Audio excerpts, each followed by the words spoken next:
Malegaon bomb blast case में NIA court के आदेश के बाद अब हर रोज नए खुलासे हो रहे हैं। इसी कड़ी में एक गवाह के खुलासे ने महाराष्ट्र से लेकर दिल्ली और दिल्ली से लेकर उत्तर प्रदेश तक नया दंगल सजा दिया है, क्योंकि गवाह का कहना है कि उस पर सीएम योगी आदित्यनाथ का नाम लेने का दबाव बनाया गया था।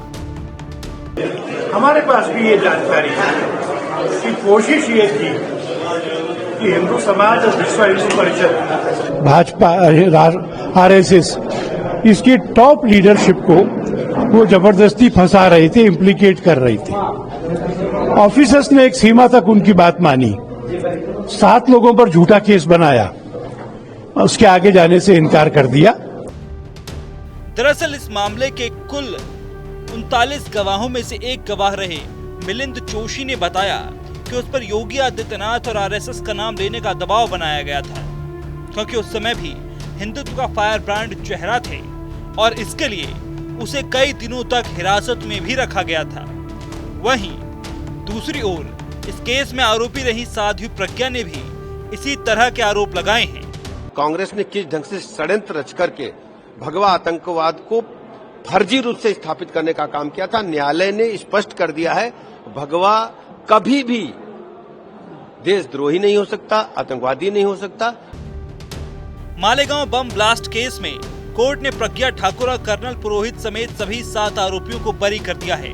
साथ ही भगवा आतंकवाद को लेकर गढ़ी गई थ्योरी भी पूरी तरह फेल हो गई है। इस फैसले की भी अपने अपने तरीके से व्याख्या की जा रही है।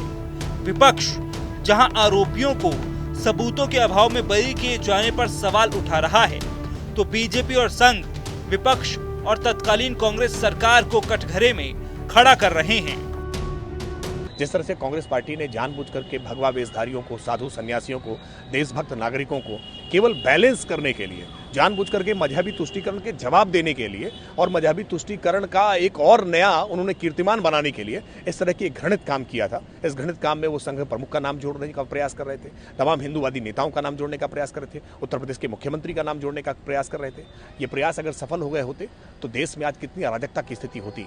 कांग्रेस पार्टी ने जो पाप किया है, इसका प्रायश्चित होना बहुत मुश्किल है। मालेगांव विस्फोट अगर इन आरोपियों ने नहीं किया तो सरकार को बताना चाहिए किन लोगों ने किया।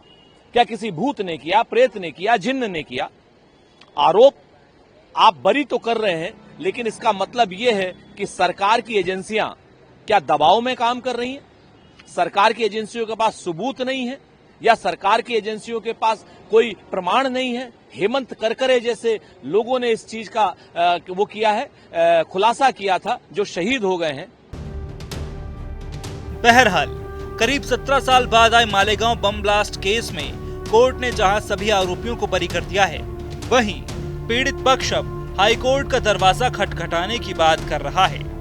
वहीं मालेगांव बम ब्लास्ट केस में मोहन भागवत, मोदी, योगी सरीखे नेताओं को फंसाने की साजिश के खुलासे पर भी संग्राम मचा है।